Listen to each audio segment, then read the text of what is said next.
सामीन, आज की वीडियो में इस मसले को हम समझने की कोशिश करेंगे कि ख़वातीन क्या करती हैं कि सुनार के पास जाती हैं और सोने की चीज़ ले लेती हैं।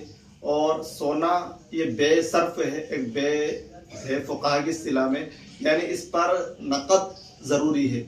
अब इंसान सोने को पैसों के बदले में ख़रीद रहा है तो ये दोनों बेसर्फ है। तो होता ये है कि अगर 50,000 रुपये का हार है तो 10-20 हज़ार रुपये जमा कर देती हैं ख़वातीन और हार को अपने पास ले आती हैं, बाकी पैसे अगली 1-2 किस्तों में जमा करती हैं। और बार मरतबा ऐसा होता है कि सुनार अपने पास हार रख लेता है और कहता है कि अगले 30-40 हज़ार रुपये और ला देना और आपका हार ले जाना, ये रख दिया मैंने अलग निकाल कर। तो क्या ये बेदुरुस्त है या नहीं? बहुत ज़्यादा इस तरह की बे मार्केट में हो रही है।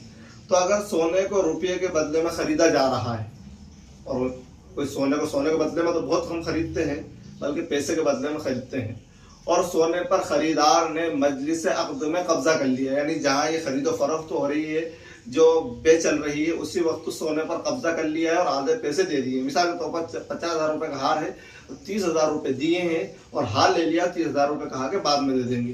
तो ये मामला तो शरअन दुरुस्त है, इसमें तो कोई दिक्कत नहीं है। और अगर सोने पर मजलिस अक़्द में कब्जा नहीं हुआ, यानी कि सोना अभी सुनार ने अपने पास रख लिया है, 30,000 रुपये भी रख लिए हैं, तो ये मामला दुरुस्त नहीं होगा। अस्सलामु अलैकुम व रहमतुल्लाह।